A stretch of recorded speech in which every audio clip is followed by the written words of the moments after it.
nggak mau ketemu dengan Ustadz Dandi. Sebenarnya sebelum acara yang sesi pertama tadi juga di belakang juga sama, Di mau depan pulang. udah itu. Nah, waktu tasbih itu yang luar biasa marah dia, pingin pulang. Pengen pulang? Iya. Terus dipaksa masuk sini. Terus tadi ngoceh-ngoceh apa di sana tadi? Iya, pingin pulang, jadi pingin suruh diam semuanya nih. Ngoceh itu nggak mau ketemu sama Ustadz Danu. Tadi? Iya di situ, nggak mau ketemu sama orang itu, bilang gitu. Jadi sadar-sadar enggak tuh tadi? Ya saya setiap kali reaksi itu mesti sadar. Saya tuh itu, ingat apa yang saya katakan.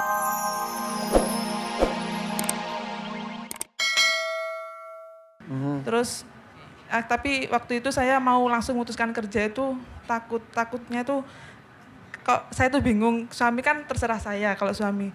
Kalau saya tuh pinginnya itu keluar tapi nanti dibilang anak durhaka sama ibu saya. Iya, serba salah ya. ya. Jadi saya tuh akhirnya memutuskan adalah tetap kerja, tapi hamilnya gimana? Ya itu untungnya di tempat kerja saya itu temannya tuh mau bantu lah. Jadi saya dikasih pekerjaan yang ringan aja, enggak. Kan kerjanya di rumah sakit itu lumayan berat kan waktu itu. Saya kan jadi perawat.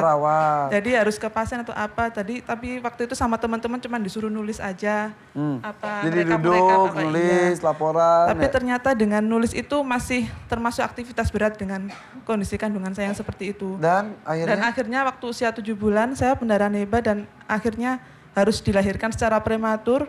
Waktu itu kan hamilnya kembar, yang satunya meninggal. Dan waktu itu saya langsung sempat langsung kayak menyalahkan orang tua saya. Ini meninggalnya gara-gara saya dilarang itu. Mungkin kalau misalnya ya memang takdirnya meninggal nggak apa-apa, cuman kalau usaha saya udah maksimal, saya memang udah nggak kerja ya, kan kalau meninggal sudah gitu. Ya selalu setiap kejadian manusia kadang-kadang coba ini, coba itu, coba walaupun sebetulnya sih sudah seperti itu juga sebenarnya ya. Iya. Akhirnya setelah itu yang kembarannya tapi kemarahannya kan ya istilahnya mungkin kembarannya hidup. Sekarang usia 3 tahun. Alhamdulillah.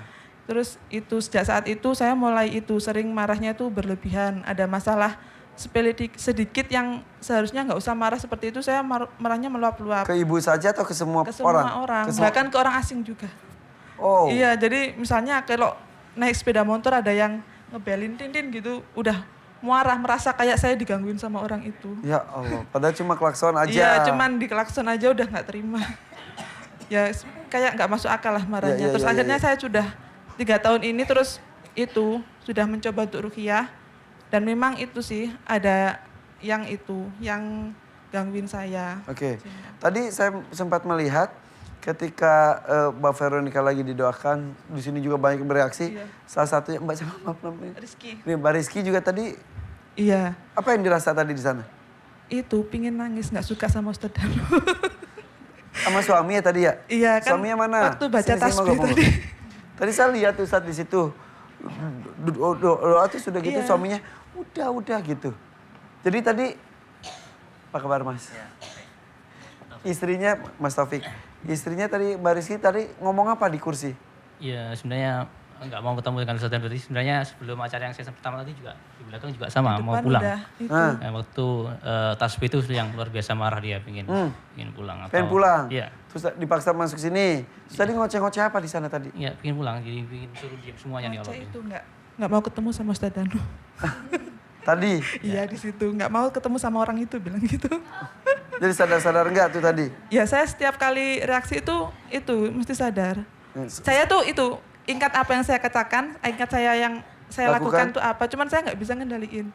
Jadi saya tuh misalnya dulu waktu ruqyah pertama di ruqyah itu saya kan marah hebat. Itu peruqyahnya saya seakan-akan disuruh ambil kayak pisau atau celurit gitu buat nganu yang peruqyahnya. Gak bisa ngendalin marah, gak bisa ngendalin juga ketika ngomong kesurupan gak enak apa ya?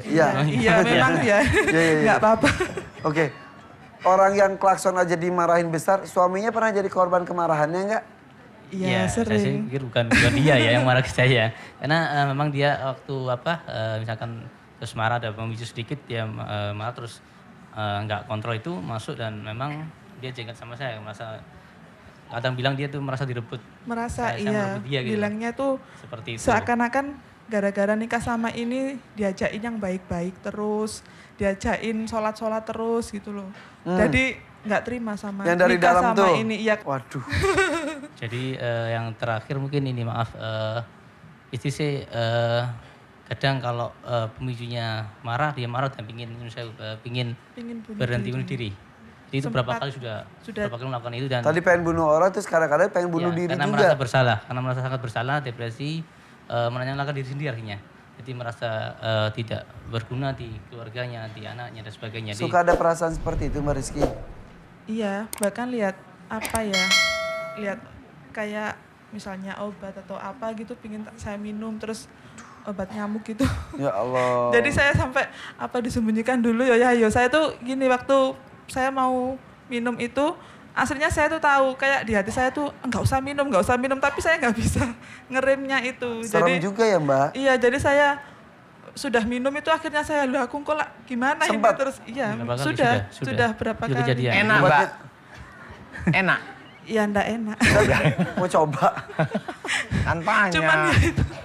Ya meskipun saya minum obat banyak gitu, anehnya juga nggak pernah ada itu. Iya, Nggak iya. apa-apa sayanya. Oke. Iya. Maaf deh tadi saya lihat maaf. Matanya kedip-kedip Iya. sini kenapa? Kedutan yang- Sebelah kanan. Memang yang sebelah sini tuh memang itu. Kalau pas reaksi gitu memang kedutan gitu. Iya, Terus iya. ini tadi masuk sini yang saya masih ngambilin di samping itu terasa tebel di sini. Yang kanan terus di badan tuh suka ada itu kayak kedutan tapi kayak jalan gitu. Iya. Beberapa Tapi kali iya pernah cerita entah di gini. tangan, di kaki, di punggung. Yang paling terasa berat itu di punggung. Gerak-gerak juga. Enggak, kalau di punggung itu Berat rasanya aja? panas, terus berat. Kalau misalnya kadang kerasa kayak ada yang ngelitikin, jadi nggak nyaman. Oke. Kalau sholat juga itu semakin berat rasanya. tidak mau bertemu orang, jadi dia itu lebih cenderung pingin Asosial sendiri, gitu, asosial. jadi- Ansos Karena- sekarang. iya. Asosial Dulu dan enggak? nggak mau.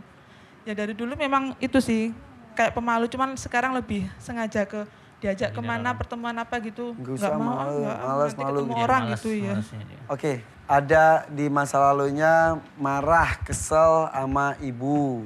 Iya, itu Karena- kayaknya poin utamanya itu. Iya, karena ingin manut sama ibu, tapi akhirnya anaknya meninggalnya disalahkan ibunya. Biasanya kalau anak meninggal itu kalau berantem sama suami ya berantem sama orang tua kan gitu. Tadi Malah suami, kasusnya jelas ya. ini orang tua. Ini sama orang tua lah keguguran satu, tapi alhamdulillah satunya ini ya. Iya, alhamdulillah. Memang itu bilang. intinya. Jadi nggak boleh kita juga nyalah-nyalahkan juga nggak boleh karena memang anak itu memang harus ngikutin orang tua sebenarnya. Kali di dalam tubuhnya Mbak siapa namanya? Mbak Rizky itu memang sudah banyak makhluk istilahnya. Jadi ada berkecamuk di dalam Iya sih, tubuhnya. dari kakek nenek juga ada kayak dulunya pernah kakek dari saya atau dari bapak atau ibu saya kayaknya ada yang punya pegangan-pegangan. Keduanya ada yang seperti itu memang. Ya sudah, maunya apa Mbak Rizky? Ya minta tolong dibantu doa. Sudah. Yuk, doa yuk. Iya.